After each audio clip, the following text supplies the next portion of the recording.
daal di yëkkati li nga xam ne que moo di ay propos Arfan jàpp ni am na DG buy fayeeku 16 millions loolu nag mu daal di suscité exactement li nga xam ne que moo di benn ko débat dans l'interno public ak politique fii Sénégal Arfan alors ki nga xam ne que moo di justement Fadilou Keita Arfan ñu ne dafa annoncé une plainte contre ki nga xam ne que moo di justement Thiat par rapport ak li nga xam ne que moo di 16 millions de salaires yi nga xam ni itam ñu koy daal di tudd Fadilou Keita weddi na ko ba mu daal di set wecc par rapport ak li nga xam ne que moo di wàll wi alors Arfan naka na ko daal di jàngatee da nga jàpp ni Thiat bu Y'en a marre la nga xam ni itam wax na ko da see war a indi ay preuve jëm nii am na kuy fayeeku 16 millions te suñuy xool salaire wu ki nga xam ne que moo di le président de la République Bassirou Diomaye Diakhar Faye 5 millions donc est-ce que kàddu yooyu franchement tenir na wala kon mu neen ko mën a jàpp ni concrètement. Je vais te dire une chose très simple.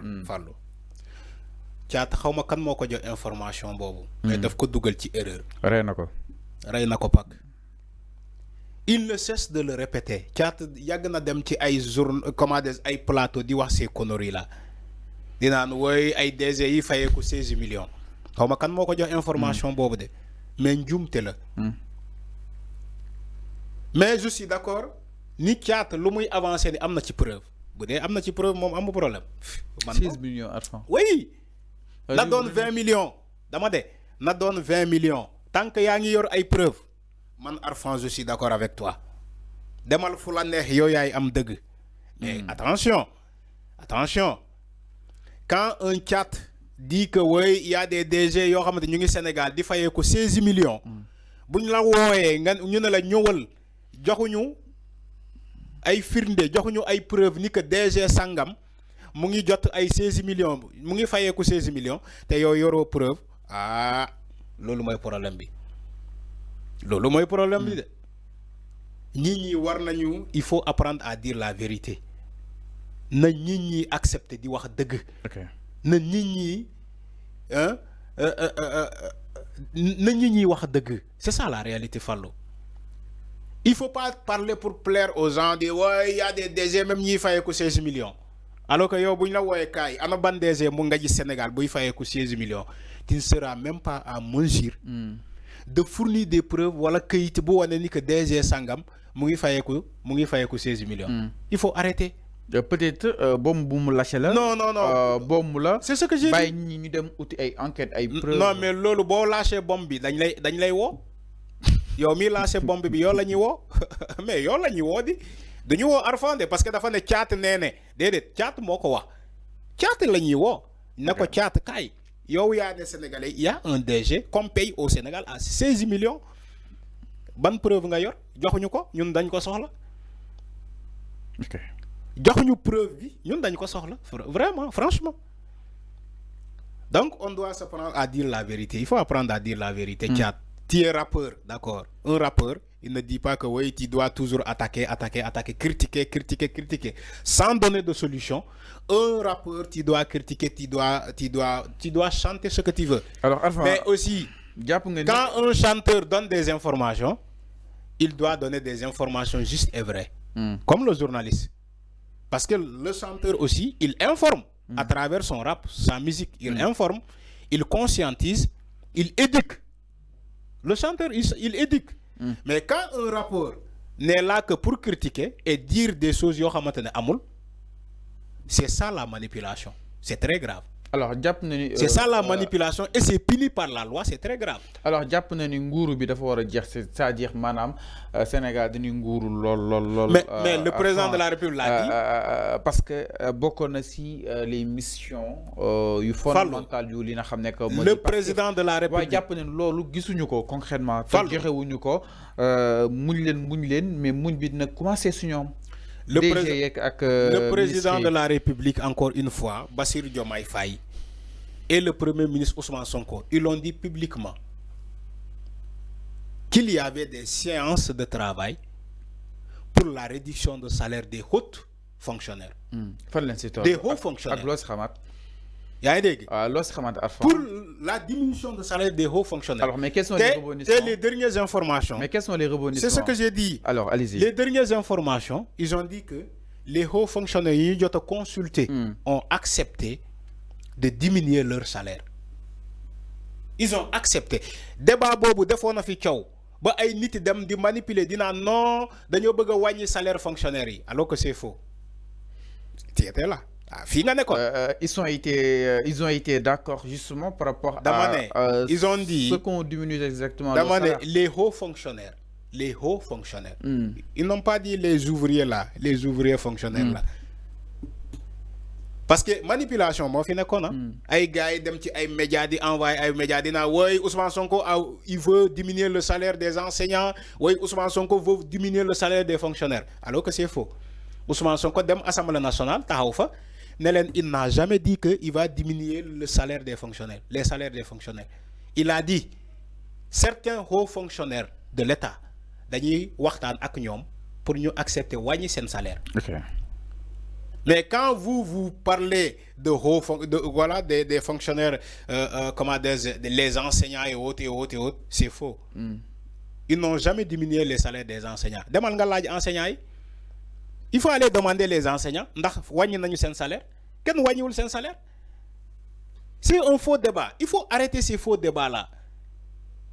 Il faut arrêter ces faux débats. Chat bu Y'en a marre lu muy wax ni ay xibaar yu wérul la, c'est faux.